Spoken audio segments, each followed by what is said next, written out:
Voilà, alors bonsoir à tous et bienvenue à vous. Merci d'être avec nous cet après-midi. Euh, Nous excusons pour les quelques minutes de retard, mais nous sommes là, c'est l'essentiel et nous allons pouvoir considérer notre étude cet après-midi, les grandes nouvelles données et les merveilles du monde nouveau. Dieu se révèle à nous et comme Jésus l'a dit à ses disciples, je vous ai tout dit. Et nos études nous permettent de découvrir, de redécouvrir ou d'approfondir un certain nombre de paramètres bibliques que nous devons avoir dans nos esprits de façon à mieux être au service du Dieu créateur, mais aussi nous préparer pour les nouveaux cieux et la nouvelle terre. Nous allons prier et puis nous commencerons. Seigneur, nous te bénissons pour ta grâce, pour ton amour et la possibilité que nous avons d'ouvrir ta parole et de la comprendre. Merci de nous accompagner, toi, avec chaque auditeur et permet que ce sujet édifie, mais aussi remplisse de joie et de paix, de tranquillité et de certitude. Nous te remercions pour tout au nom de Jésus. Amen.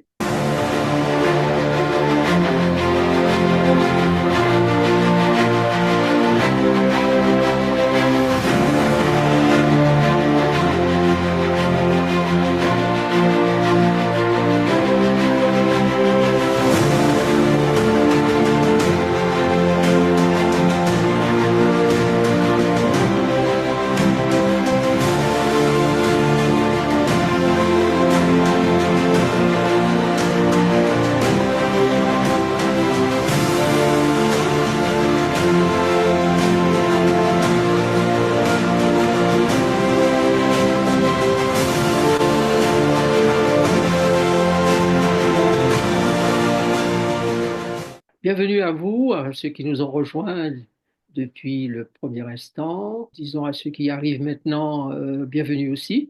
Et nous allons feuilleter les pages de la Bible et nous allons lire pas mal de textes cet après-midi. Pour bien asseoir les choses, il faut lire un certain nombre de textes. Et puis, vous aurez la possibilité de poser vos questions juste à la fin de la présentation. Vous pouvez d'ores et déjà aussi les poser dans le chat. Nous enregistrons notre étude, notre émission, et puis vous pourrez toujours revoir, réécouter sur le site Lumière pour les temps actuels. Vous pouvez réécouter la vidéo ou encore les questions qui ont été posées. Nous les mettons aussi sur le site de façon à ce que vous puissiez revoir un certain nombre de choses dites en réponse aux questions.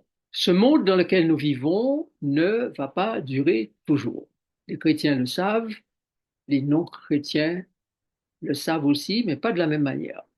Ils sont très nombreux, ceux qui ne sont pas nécessairement croyants, qui comprennent que l'heure est venue de penser sérieusement euh, à la chute, au relèvement de l'humanité. D'ailleurs, des plans sont faits pour remodeler l'humanité, faire en sorte qu'il y ait moins d'habitants sur la Terre, pour pouvoir survivre. L'heure doit être nécessairement aujourd'hui à la préparation pour que nous puissions voir passer le monde d'aujourd'hui et voir venir le monde d'après. Ils sont nombreux dans le monde philosophique, religieux, politique, financier, les riches, les philanthropes, à penser que nous sommes au seuil d'un monde nouveau. Tout se dégrade dans le monde dans lequel nous sommes aujourd'hui et bon nombre de personnes pensent qu'il faut semer le chaos maintenant, plus que jamais, afin de pouvoir construire un monde nouveau, soit ici sur cette planète, soit ailleurs, puisqu'on est en train d'explorer le cosmos pour voir éventuellement si l'on pourrait aller ailleurs. Mais nous croyons que ceux qui sont autour de nous font semblant, certains, d'ignorer, mais la réalité, c'est que le monde et sa fin ont déjà été programmés. Programmation faite par celui qui l'a créé, qui est omniscient, omnipotent, mais surtout d'un amour et d'une justice infinie. Entre autres, voici comment la Bible nous parle de cette programmation. Nous allons lire le premier texte, Apocalypse chapitre 21, versets 1 et 5. Puis je vis un nouveau ciel et une nouvelle terre, car le premier ciel et la première terre avaient disparu, et la mer n'était plus. Et celui qui était assis sur le trône dit, Voici, je fais toutes choses nouvelles. Et il dit, Écris, car ces paroles sont certaines et véritables. Voilà, donc vous qui êtes croyants, chrétiens, et particulièrement adventistes du septième jour, vous êtes nombreux, eh bien, vous avez là le texte qui affirme que les choses vont devoir s'arrêter telles que nous les connaissons aujourd'hui pour laisser la place à quelque chose de nouveau. Voici, je fais toutes choses nouvelles. Et pour qu'il n'y ait aucun doute dans les esprits de l'arrivée de cette nouveauté, le texte continue en disant, car ces paroles sont certaines et véritables. Voilà pourquoi je dis que l'heure est à la préparation sérieuse de notre euh, entrée dans ce monde nouveau qui est sur le point de s'installer. L'Apocalypse déjà disait, il lui reste peu de temps. Le diable sait qu'il lui reste peu de temps et le texte dit qu'il est descendu dans une colère terrible, voulant en finir avec les habitants de la planète. Alors, maintenant, l'autre aspect que nous devons considérer en termes d'informations que Dieu nous donne concernant les temps qui sont devant nous est celui que nous trouvons dans le texte de Daniel, chapitre 2, versets 31 à 33. Là, nous allons découvrir que Dieu avait déjà dit qu'il allait y avoir une dégradation, et cette dégradation, l'histoire profane en est parfaitement témoin. Regardez, remettons-nous en mémoire, pour ceux qui ne le connaissent pas, ce texte de Daniel, chapitre 2, versets 31 à 33. Au roi, tu regardais et tu voyais une grande statue. Cette statue était immense et d'une splendeur extraordinaire. Elle était debout devant toi et son aspect était terrible. La tête de cette statue était d'or pur. Sa poitrine et ses bras étaient d'argent. Son ventre et ses cuisses étaient d'airain. Ses jambes de fer, ses pieds en partie de fer et en partie d'argent. Donc, vous avez bien ici les expressions qui disent que nous avons là devant nous une statue symbolique de l'humanité, de l'homme. Poitrine, bras, pieds, etc. Tous ces termes disent qu'il s'agit d'une représentation de l'humanité.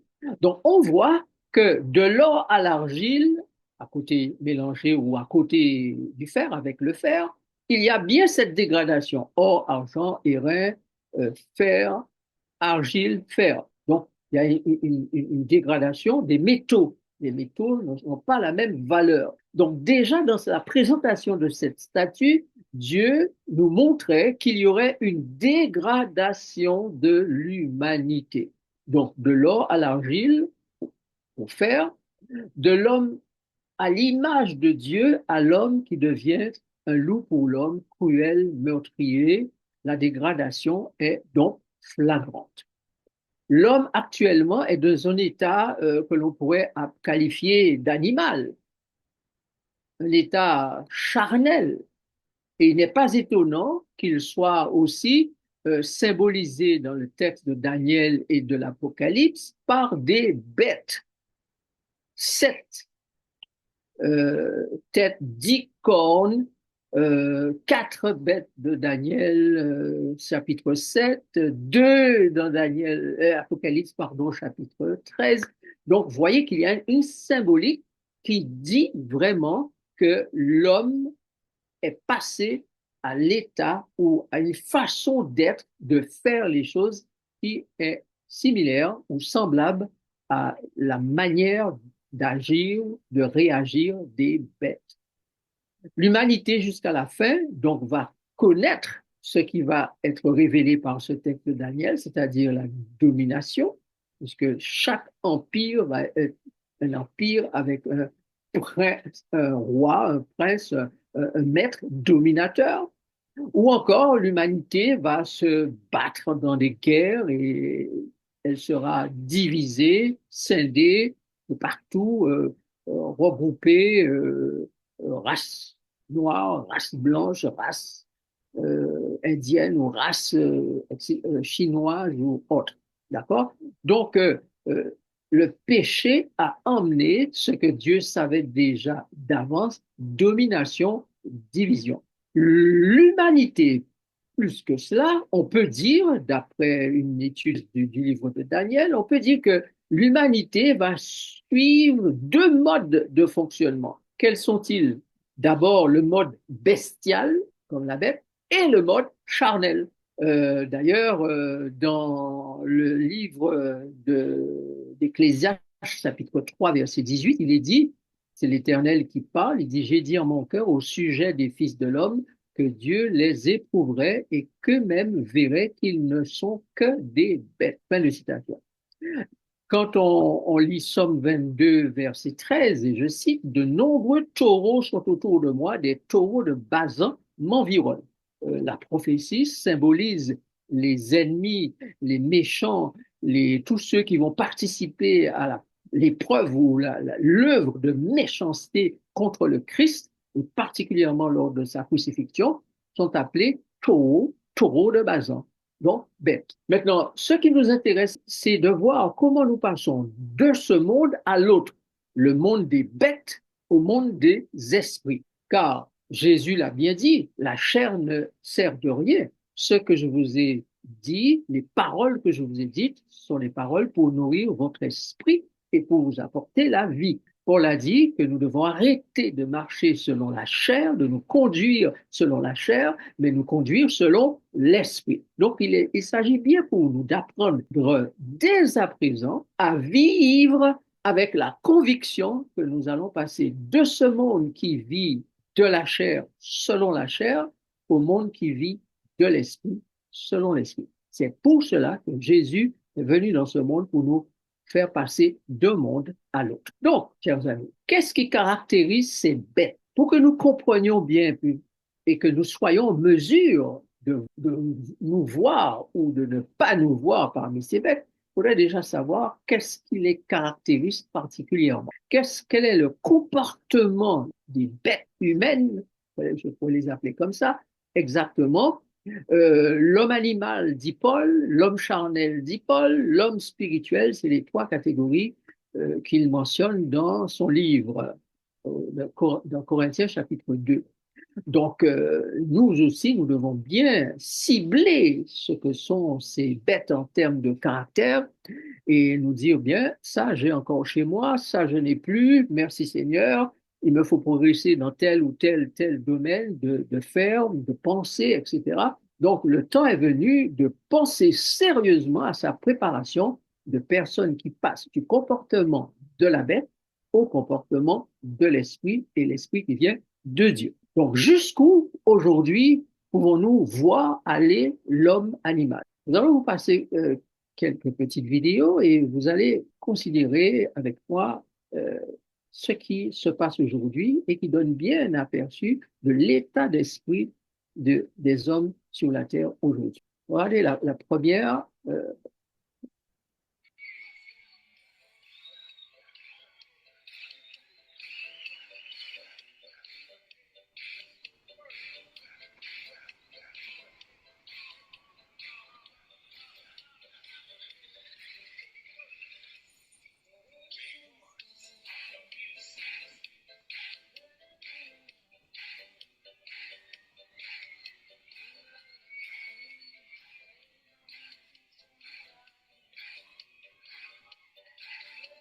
Voilà, je pense que presque tout vu là.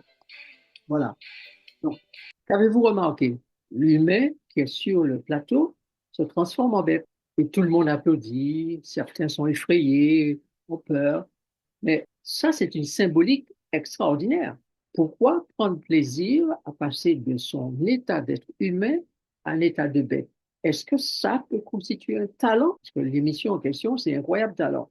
Est-ce que c'est un incroyable talent que de voir passer de la nature humaine à la nature animale? C'est dire que le mode de pensée, l'état d'esprit, la vision, le fonctionnement, les croyances euh, ont certainement subi une certaine évolution Et ce n'est pas par hasard que Dieu symbolise l'humanité par les bêtes. Daniel, lion, léopard, ours, bête terrible, Apocalypse, c'est bête, agneau, dragon, agneau qui parle comme un dragon, etc., etc.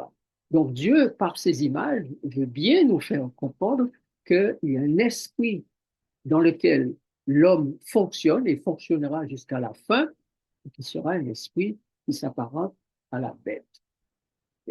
Bien.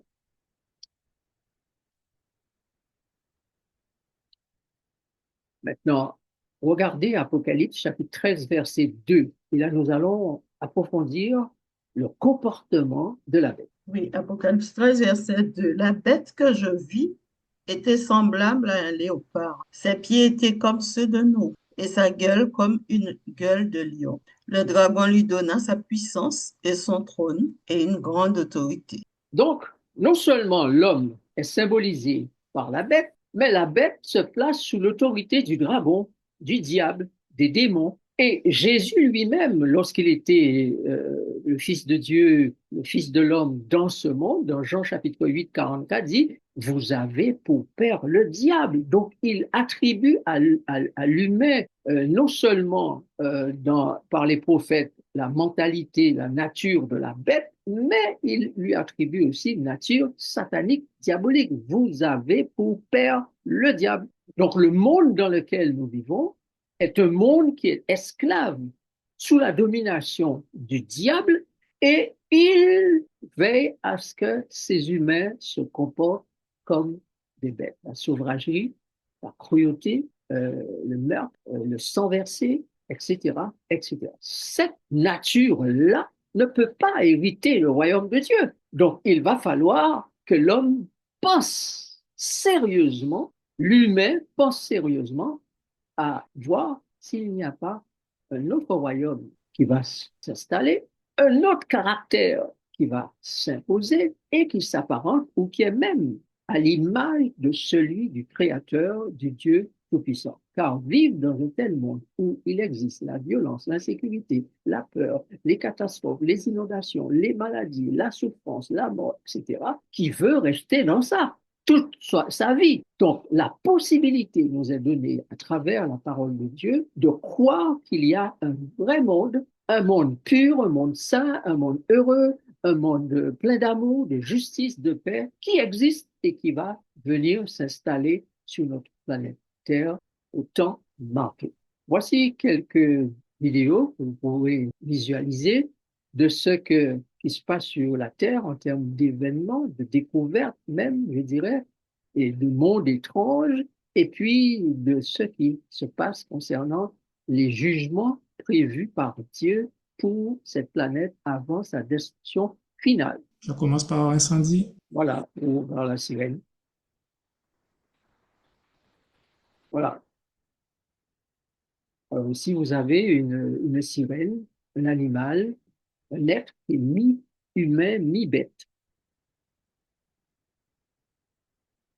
Alors, on croyait que c'était dans les légendes, mais apparemment, ils ont filmé, découvert quelque chose de très réel, de très vivant, et de plus en plus sur les réseaux sociaux, vous avez ces genres de découvertes qui sont faites et qui sont montrées par les caméras dans le cinéma. Alors, ensuite, l'autre vidéo montre bien les catastrophes qui déferlent sur la planète, les incendies qui font ravage. La ville de Los Angeles, la Californie est en train d'en faire les frais. Il y a quelques 2 ans ou 3 ans de ça, nous avons eu en Australie la fameuse incendie qui a ravagé des milliers d'hectares, pardon, et tué des quantités d'animaux, notamment ces fameux kangourous qui ont très souffert de cela.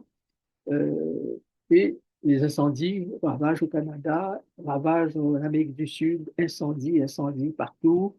En plus de ça, euh, vous avez les inondations. Alors,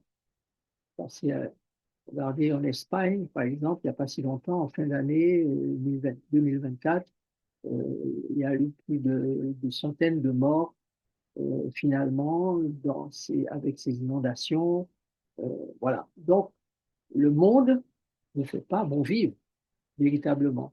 Certes, il y a des espaces où tout va bien, mais il y a des espaces où ça se passe très mal. Il y a des espaces qui sont frappés de catastrophes et qui font des quantités de morts. L'humain devrait se sentir menacé. Nous-mêmes, nous sommes menacés par le volcan. Nous avons le nôtre, il y a un qui peut entrer en grosse éruption d'un moment à l'autre dans la Caraïbe et qui peut envoyer des vagues de 8, 10 mètres et plus qui vont constituer un terrible tsunami qui peut faire des ravages dans les îles Caraïbes. Alors, partout, on est menacé. Mais ça rassure de savoir que nous allons pouvoir changer de monde. Mais le monde ne peut pas accueillir n'importe qui. La Bible appelle l'homme animal, l'homme animal. Et quand nous lisons les textes bibliques, nous avons le comportement de l'homme animal qui doit être clair dans notre esprit et un tel homme ne verra jamais la face de Dieu. Il ne pourra pas vivre dans ce monde nouveau. Il y a un texte qui va nous servir pour comprendre le complet. Nous allons lire plusieurs, mais il y a un en particulier qui va nous décrire le comportement de l'homme animal. Alors, nous allons lire Apocalypse chapitre 13, verset 3 et verset 8. Et je Et je, vis, et je vis l'une de ses têtes comme blessée à mort, mais sa blessure mortelle fut guérie. Et toute la terre était dans l'admiration derrière la bête. Et tous les habitants de la terre l'adoreront, ceux dont le nom n'a pas été écrit dès la fondation du monde, dans le livre de vie de l'agneau qui a été immolé. Donc, vous considérez, vu ce que nous avons dit tout à l'heure, il est question de la bête.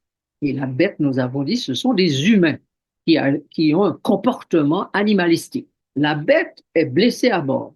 Sa blessure mortelle est guérie. Toute la terre est dans l'admiration derrière la bête. Tous les habitants de la terre, dont le nom n'est pas inscrit dans le livre de l'agneau, avant la fondation du monde, sont en adoration derrière la bête. Donc, la bête est un animal, une personne euh, qui est affectée par la maladie du péché et qui, au lieu d'adorer uniquement le Dieu créateur, se met à adorer ce qui est autour de lui. Les astres, les planètes, la nature, les personnes, les choses, l'argent, etc., etc. Vous avez là, dans ce texte décrit, un comportement qu'on appelle l'adoration, et cette adoration se fait non pas au Dieu suprême, créateur des cieux et de la terre, maître et possesseur de tout ce qui existe, et notamment de cette planète, mais qui vont adorer les éléments créés, créatures ou choses créées qui ne peuvent pas faire grand-chose, malheureusement, pour sauver l'homme de la mort. Donc, c'est dire qu'un travail méthodique de séduction, de brisement aura été fait, brisement moral, psychique, au sein des nations et des puissances humaines pour rendre la plupart des gens apathiques, peureux, préoccupés uniquement par leur survie, leur sécurité, le plaisir charnel en tout genre, le sexe, le genre, l'impudicité. Voilà le comportement de l'homme animal. Il n'est pas étonnant que Babylone soit appelée la mère des impudiques et soit symbolisée par une prostituée. Donc l'esprit humain sera soumis à une intelligence satanique, à des comportements déviants, et on peut même dire que l'esprit humain va bientôt être de plus en plus soumis à ce qu'on appelle l'IA, l'intelligence artificielle, qui, malgré ses avantages, va abrutir et pervertir encore davantage les êtres humains. L'homme animal a un autre comportement, c'est un comportement destructeur de son environnement. Regardons ce que dit Apocalypse chapitre 11, verset 18. Et c'est d'ailleurs la raison pour laquelle l'homme détruisant son environnement, l'antéchrist vient pour lui proposer une solution meilleure. Et ainsi, l'humanité se trouve à adorer le dragon, elle se soumet complètement à ses dictats. Okay? Regardez Apocalypse chapitre 11, verset 18. les nations se sont irritées, et ta colère est venue, et le temps est venu de juger les morts, de récompenser tes serviteurs, les prophètes, les saints et ceux qui craignent ton nom, les petits et les grands, et de détruire ceux qui détruisent la terre. Donc, vous voyez que l'humain a un comportement destructeur. Il détruit son environnement. Et le texte nous affirme que le jugement est venu, le temps est venu de juger mort, de récompenser serviteurs, prophètes, saints, ceux qui craignent ton nom, de récompenser les petits, les grands et de détruire ceux qui détruisent la terre. L'homme animal n'aura pas conscience qu'il adore le dragon à travers la bête qui a reçu tout le pouvoir et l'autorité de celui-ci. Donc, il y a un tel pouvoir du dragon sur cette planète Terre que la grande majorité des êtres humains n'ont pas conscience d'être dans l'adoration ou en adoration derrière le dragon. Mais Dieu prévoit de faire quelque chose de spécifique que nous allons étudier prochainement pour éveiller, réveiller les attentions et faire en sorte que il y ait une conscience pour que chacun décide définitivement quel camp il prend ou dans quel camp il se place. Mais regardons ce que dit Apocalypse 13, verset 12. Elle exerçait toute l'autorité de la première bête en sa présence, et elle faisait que la terre et ses habitants adoraient la première bête dont la blessure mortelle avait été guérie. Merci. Pour ceux qui connaissent l'Apocalypse et le chapitre 13 en particulier, vous avez deux bêtes. Une première bête qui monte de la mer. Monter de la mer prophétiquement symbolise conquérir par les guerres, donc prendre possession de dominer, mettre en esclavage par la guerre, tandis qu'il y a une bête qui monte de la terre. D'accord? Et cette symbolique de la terre est celle de la prophétie qui veut nous faire comprendre que là, il n'y a pas eu de guerre. Il y a eu simplement de l'envahissement. L'envahisseur est venu, il a pris possession des terres, il a éliminé ceux qui s'y trouvaient et il s'est installé. D'accord? Et on sait que c'est ainsi que l'Amérique s'est constituée. Si la grande majorité, sinon la totalité des autres nations se sont constituées suite à des guerres, des conflits entre peuples, là, il n'y a pas eu de conflit entre peuples, il y a eu simplement un peuple qui est venu s'installer, qui a massacré tous les autres qui s'y trouvaient déjà, d'accord, et qui n'avaient pas les moyens de se défendre devant eux euh, comme ils auraient dû à ce moment-là, d'accord. Donc, on voit que la seconde bête, celle qui monte de la terre, c'est celle dont il est question ici. Qu'est-ce qu'elle fait? Eh bien, elle exerce l'autorité de la première, celle qui monte de la mer, et fait en sorte que les habitants de la terre adorent la première bête, qui elle-même adore le dragon et sous la puissance, l'autorité du dragon. Donc, sans le savoir, les individus qui se soumettent à la seconde bête vont par elle se soumettre à la première bête, et on dit bien que bête signifie un groupe d'humains avec un comportement maléfique, incrédule, dominateur, esclavagiste, un comportement de transgresseur des lois de Dieu. D'accord? C'est d'ailleurs ce que la Bible appelle Babylone. Donc, la seconde bête va œuvrer pour la première, pour que une majorité d'habitants de la terre adorent la bête première, mais aussi en même temps le dragon. Et comme tous ces humains qui vont dans ce sens-là sont imbus de leur richesse matérielle, leur richesse scientifique, leur richesse philosophique, leur richesse ésotérique, leur richesse spirituelle, ils ne veulent pas entendre parler de Dieu et de son plan pour l'humanité et pour la planète Terre. Ils se pensent propriétaires de ce qu'il y a dans ce monde. Ils distribuent, ils partagent, ils décident de faire avec tel groupe d'humains ceci ou cela, de ces messieurs qui possèdent les richesses, le savoir et qui sont ce qu'on appelle les oligarques, eh bien, ils décident que l'avenir sera fait de telle manière parce que c'est ce qui leur plaît, c'est ce qui leur convient, c'est ce qui est à leur avantage. Mais ils vont être extrêmement déçus, désappointés, étonnés, et ils vont se retrouver dans la peur la plus terrible qu'ils n'aient jamais vue, car ils iront aux montagnes, aux rochers, tomber sur nous ou cachez-nous devant la face de celui qui vient. Mais en attendant, ces personnes provoquent les jugements de Dieu sur la terre. Et l'Écriture nous dit bien que tous ces conflits, ces inondations, ces feux, ces incendies, tout ce qui est en train maintenant de détruire la planète, toutes les catastrophes qui font un tort énorme à la planète, mais particulièrement aux populations humaines, eh bien, tout cela, ce sont des malédictions, des jugements qui s'affaissent, qui tombent sur le monde pour qu'au moins certains commencent à réfléchir sérieusement à leur avenir et se posent la question, qu'est-ce que nous allons devenir? Où pouvons-nous aller? Y a-t-il un monde nouveau? Y a-t-il une autre façon de vivre? L'homme peut-il vivre enfin en paix pour l'éternité? L'amour peut-elle enfin reprendre ses droits parmi les êtres humains? La justice peut-elle s'exécuter avec honneur, avec fierté, avec liberté, avec certitude, mais aussi garantie? L'homme animal, la bête, prononce des blasphèmes contre Dieu. Il va jusque-là. Regardez Apocalypse chapitre 13, versets 5 et 6. Et il lui fut donné une bouche qui proférait des paroles arrogantes et des blasphèmes.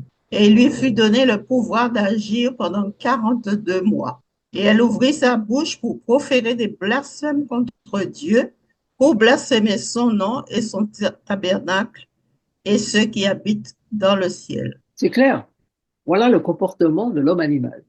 Qu'est-ce qu'il a encore comme comportement? L'homme animal et charnel n'a pas l'amour ou la charité. Il a une force piété.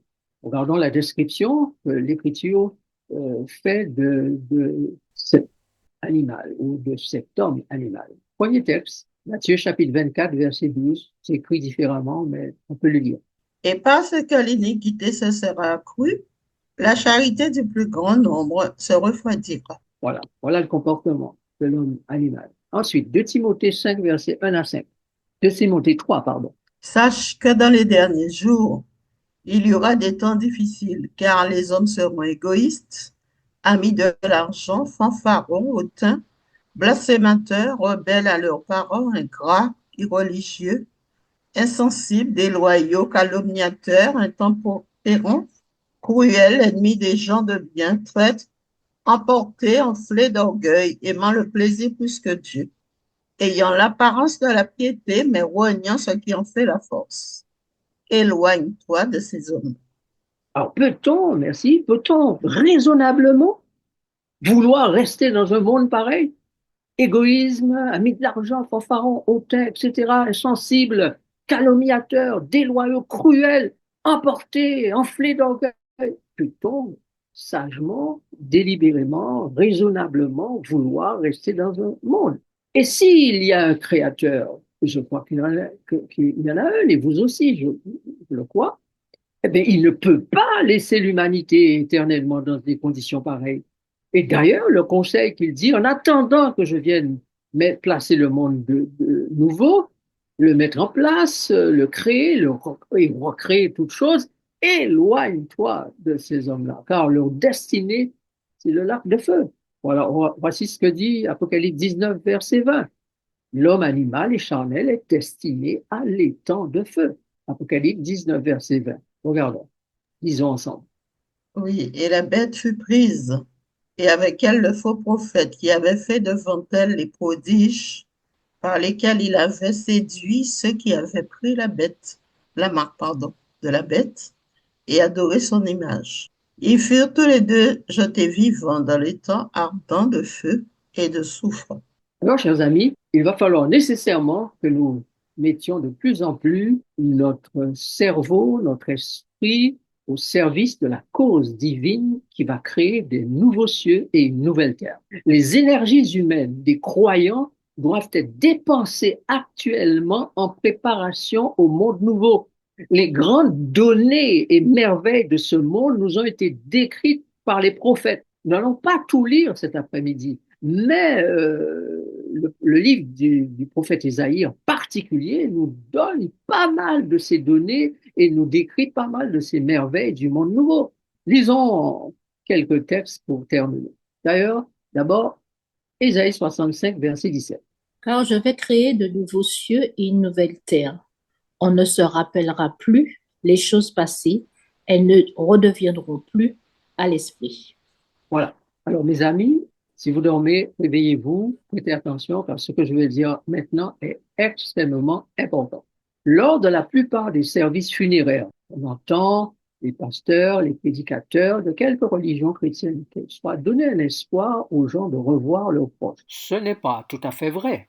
Parce que vous voyez sous vos yeux, le texte dit, on ne se rappellera plus les choses passées. Elles ne reviendront plus à l'esprit. La mémoire sera nouvelle. Dieu va nous donner un disque neuf, tout neuf.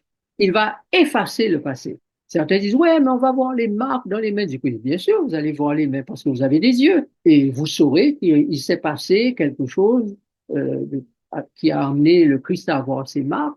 Mais vous n'allez pas vous souvenir, vous, de tout ce que vous avez vécu sur la terre, les personnes avec lesquelles vous avez vécu, ce que vous avez fait, etc. Rien de tout cela ne remontera à votre esprit. Vous allez simplement reconnaître des personnes avec lesquelles vous avez toujours été. C'est comme si vous aviez toujours vécu là. Et cette terre, cette vieille terre, et tous les endroits où vous avez vécu, les maux que vous avez eus, les souffrances que vous avez eues, les mauvaises choses qui se sont passées ici-bas, même les bonnes, d'accord? Tout sera recréé. Jésus dit, bien, écoutez bien, je fais toutes choses nouvelles. Vous entendez bien? Tout est nouveau. Rien du passé. D'ailleurs, regardez ce texte suivant. Apocalypse 21. Maintenant, c'est pas ce que vous avez l'habitude d'entendre. Je crois bien que vous êtes un peu choqué ou étonné de ce que je dis maintenant. Mais ceux qui ont dit ça par le passé ont lu simplement et ils ont compris les choses d'une certaine manière, ils l'ont enseigné d'une certaine manière.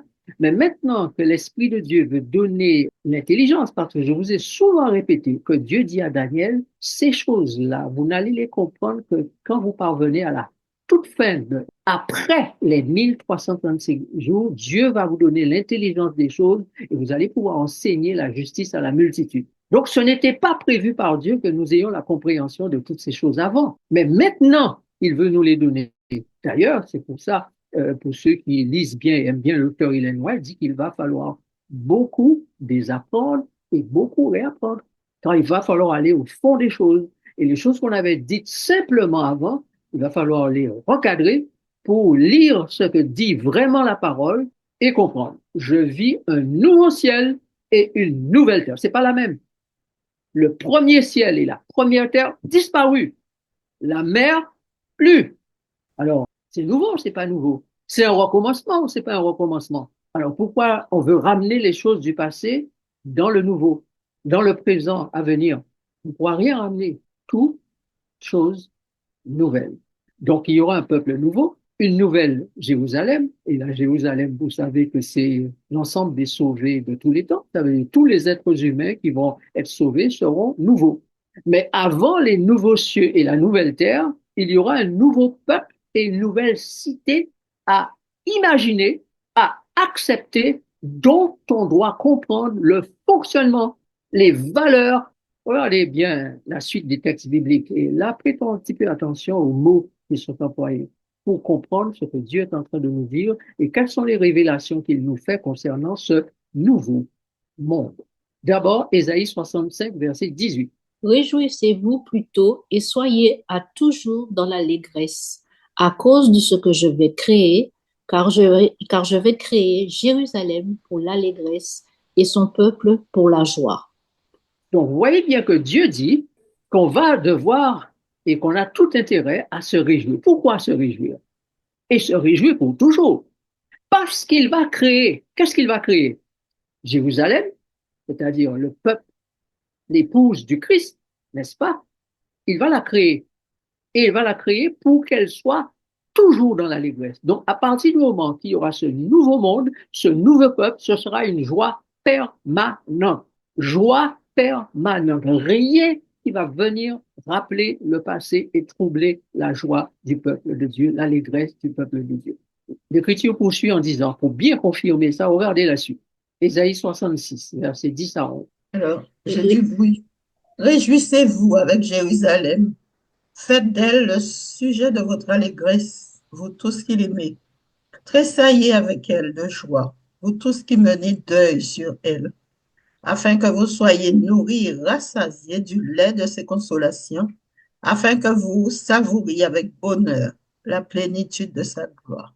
Voilà ce qui nous attend. Pas le deuil, les pensées de deuil, les pensées du passé qui nous ont causé tant de tort mentalement, psychiquement. Non, dans la nouvelle Jérusalem, ce sera l'allégresse, ce sera l'amour, le tressaillement de joie, la consolation totale et définitive. On va goûter, savourer le bonheur et la plénitude de la gloire divine. La gloire divine qui remplit, qui entoure, qui enveloppe la Nouvelle Jérusalem. Donc, imaginez ce que ça sera. 66, versets 12 à 14. Nous sommes toujours dans le livre du prophète Isaïe. Car ainsi parle l'Éternel. Voici, je dirigerai vers elle la paix comme un fleuve et la gloire des nations comme un torrent débordé. Et vous serez allaité. Vous serez porté sur les bras et caressé sur les genoux. Comme un homme que sa mère console, ainsi je vous consolerai. Vous serez consolés dans Jérusalem. Vous le verrez, votre cœur sera dans la joie et vos os reprendront de la vigueur comme l'herbe. L'Éternel manifestera sa puissance envers ses serviteurs, mais il fera sentir sa colère à ses ennemis. Voilà. Donc, si vous lisez bien le texte attentivement, vous remarquez quoi encore? Il y a là, dans ce texte, un dégagement de joie, de gloire, de bonheur, de positivité, de consolation. Rien pour venir troubler le temps, l'esprit, le cœur des rachetés, des sauvés, des enfants du peuple de Dieu. Joie, joie, joie. Vigueur, vigueur, vigueur. Puissance, puissance, puissance. Nourriture.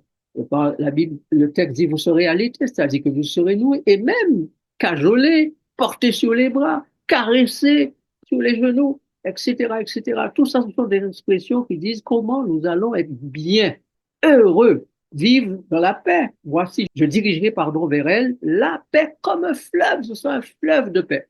Donc, rien, absolument rien ne sera sous nos regards, dans notre esprit, pour pouvoir troubler notre paix, nous faire revenir aux pensées, aux choses du passé.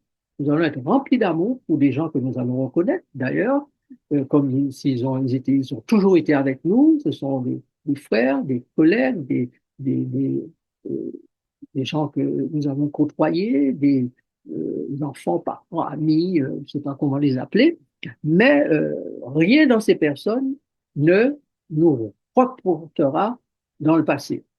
Même Jésus avec ses traces dans les mains, cela ne va pas nous reporter dans le passé. Il nous fera à nouveau couler des larmes, car le texte dit qu'il va sécher à jamais les larmes de son peuple. Plus de pleurs, plus de cris, plus de douleurs, etc., etc. Le langage qui a été tenu par le passé, qui nous donnait l'impression que nous allons refaire une expérience, ce langage-là ne concerne que les 1000 ans. C'est pendant les 1000 ans que les choses vont être réglées. C'est pendant les 1000 ans que la consolation sera donnée. C'est pendant les 1000 ans que les instructions seront données. Le larron sur la croix qui a vécu toute sa vie comme un brigand et à qui Jésus promet le paradis, il va falloir qu'il soit instruit, éduqué pour pouvoir vivre dans les nouveaux cieux et la nouvelle terre. Donc les 1000 ans servent à ça. Servent à ça. Donc Jésus lui-même s'assiera avec nous, il va nous conduire, il va nous instruire, nous allons le suivre partout, il va nous éduquer, il sera à son école céleste, il nous a nous envoyer, nous emmener partout où il va pour faire la connaissance, apprendre des choses, être influencé, pressenti, et nous allons complètement avoir le logiciel fonctionnant à plein, on dit à plein régime, et le disque dur va être reprogrammé, reprogrammé, reprogrammé, reprogrammé.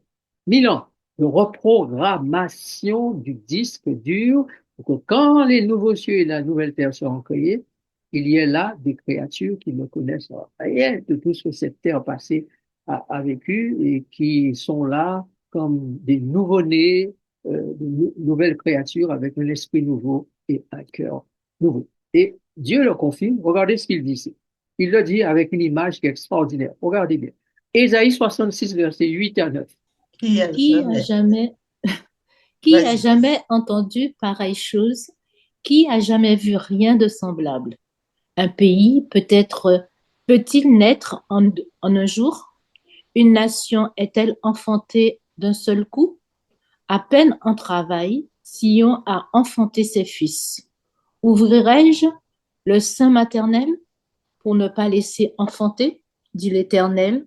Moi qui fais naître, empêcherai-je d'enfanter, dit ton Dieu? Les amis, écoutez ça. Est-ce que vous comprenez ce qui est dit là? Bon, relisez bien, bien. Moi, ça m'a vraiment émerveillé.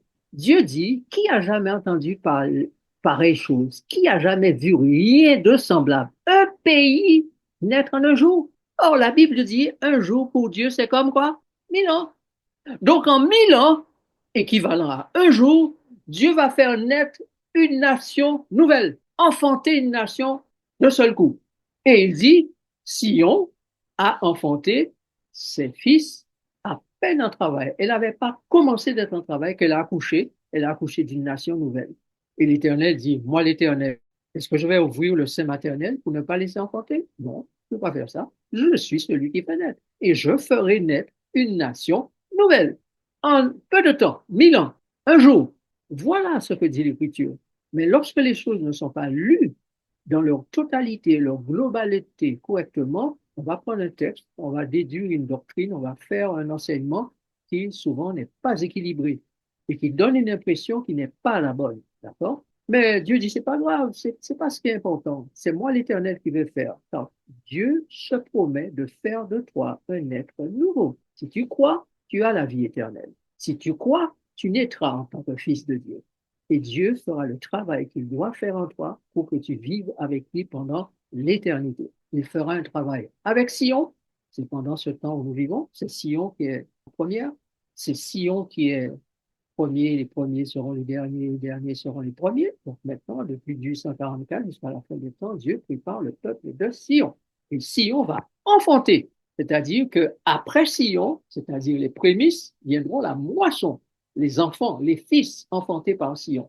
Parce que Sion aura fait un certain travail pour Dieu, pour Jésus, pour l'agneau, et notamment Apocalypse 19 décrit le travail qu'il doit faire. Il doit produire les œuvres justes qui constituent le fin lin qui habille la mariée. Et la mariée, ce sont ses fils qui seront enfantés. C'est la nouvelle Jérusalem. Mais Sion doit faire le travail qu'il doit faire. Et c'est maintenant que tous nous devons prendre conscience que Dieu a fait de nous des membres de Sion. Maintenant. Et que nous devons être à son service pour que ses enfants puissent naître.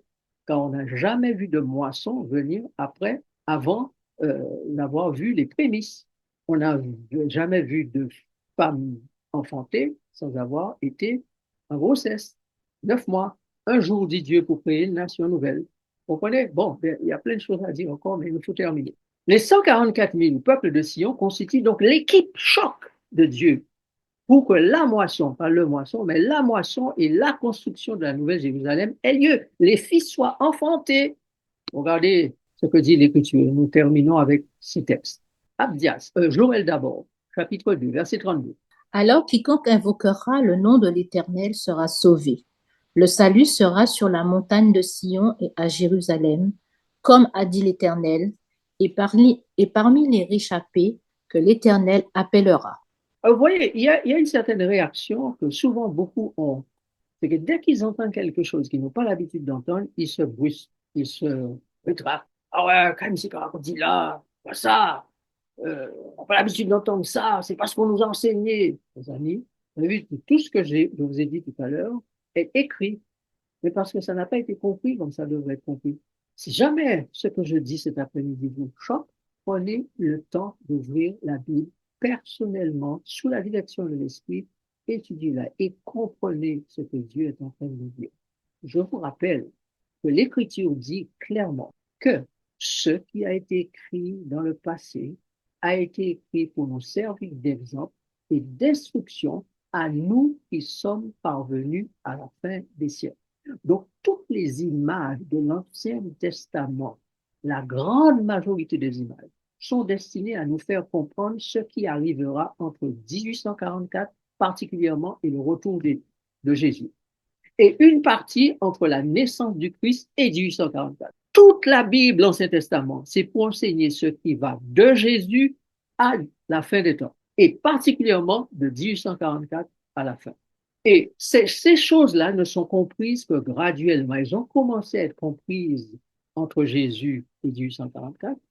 Elles ont été un peu plus mieux comprises avec nos pionniers aux alentours de 1844 et plus, et elles sont de plus en plus mieux comprises, mieux intégrées, plus intelligemment, pour mieux comprendre ce que Jésus nous enseigne afin de préparer le peuple de Sion et d'avoir ses fils, cette mariée, cette Jérusalem habillée pour que le fils du roi épouse la nouvelle Jérusalem, qui est sa femme, et que vienne l'installation des nouveaux cieux et de la nouvelle terre, car un marié prend sa femme pour aller la mettre dans une maison, un endroit qu'il a préparé d'avant. Et Jésus nous dit, Abdias, pardon, 1 verset 17, regardez le texte.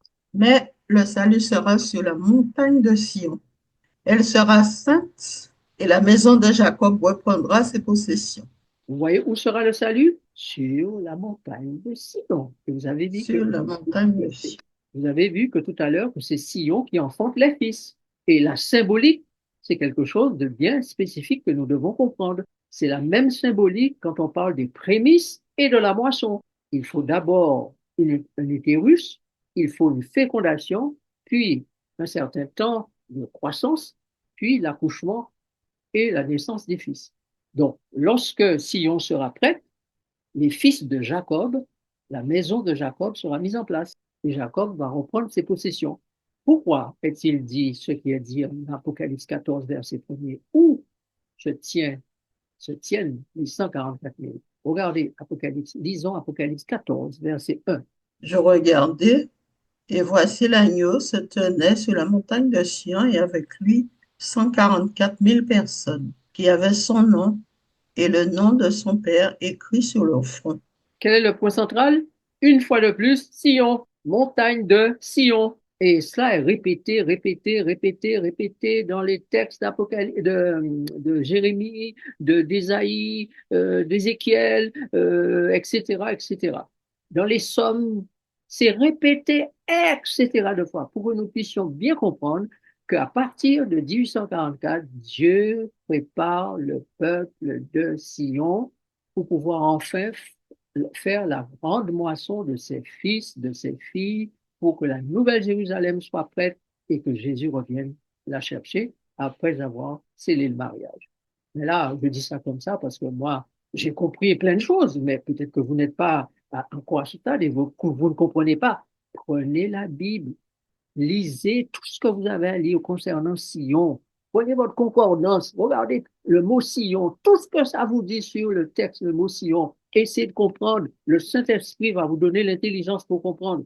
Mais il nous faut comprendre à quoi nous sommes appelés aujourd'hui. Qu'est-ce que Dieu attend de nous? C'est important. Les 144 000 doivent jouer un rôle sur la terre, un rôle sauveur, un rôle premier, un rôle majeur. Grâce à eux, la Jérusalem céleste, l'humanité sauvée par grâce sera accueillie dans le sein de Dieu, la montagne de Sion, avec triomphe. Et nulle joie ne pourra surpasser cette joie-là.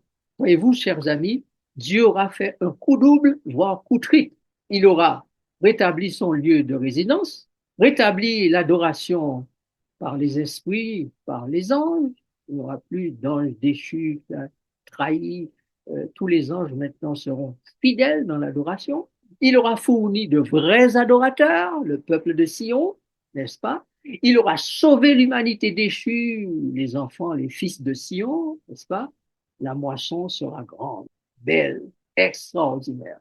Que vous soyez parmi les rescapés, les invités, la moisson des 144 000, nous sommes tous le sujet de la joie de Dieu. Nulle joie ne peut séparer celle de Dieu à cause de ce qu'il est en train de faire maintenant. Nulle joie ne peut surpasser celle de Dieu à cause de ce qu'il est en train de faire maintenant. Dieu est en train de détruire le mal, il est en train de préparer la destruction définitive de l'auteur du mal. Tout le système qui a été généré pour produire souffrance et mort sera entièrement écrasé, brûlé, disparu. Jésus a été envoyé pour ça. Il est ton sauveur, le mien, celui de la terre, de l'humanité.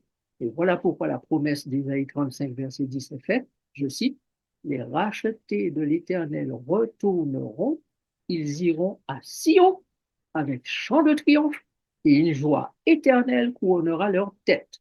L'allégresse et la joie s'approcheront, la douleur et les gémissements s'enfuiront. Amen. On va prier donc. Notre Dieu, nous te bénissons pour cette étude que tu nous as permis de faire, ces réflexions que tu nous as permis d'avoir. Nous comprenons de mieux en mieux, de plus en plus. Tu nous donnes l'intelligence de ta parole pour savoir ce qui est attendu de nous maintenant, quelle est notre part dans cette grande mission, dans cette grande œuvre. Nous te remercions de nous éclairer et de faire en sorte que la lumière brille à travers nous dans ce monde par la puissance de l'Esprit. Fais du bien à tous ces auditeurs, tous ceux qui sont à l'écoute maintenant et qui vont écouter à nouveau cette étude, cette présentation à travers YouTube sur la chaîne Lumière pour les temps actuels. Et qu'ainsi tous, les uns et les autres, soient sensibilisés à ce que tu veux et que tu es un peuple préparé pour accomplir ta volonté. Nous te remercions au nom de Jésus. Amen.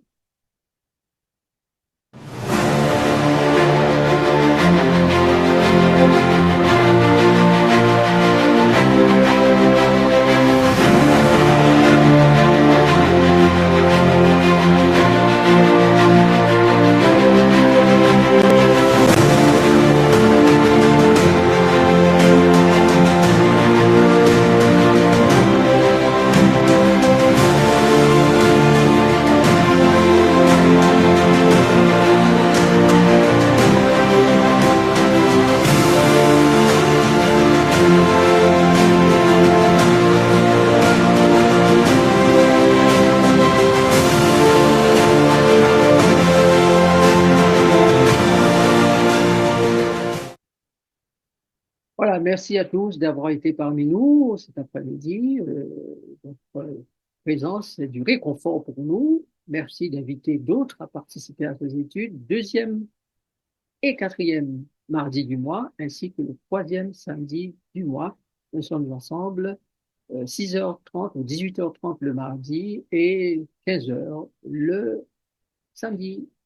Voilà, merci à tous. À très bientôt. Merci aux techniciens, merci aux lecteurs, lectrices de la Bible. Voilà, que Dieu vous bénisse.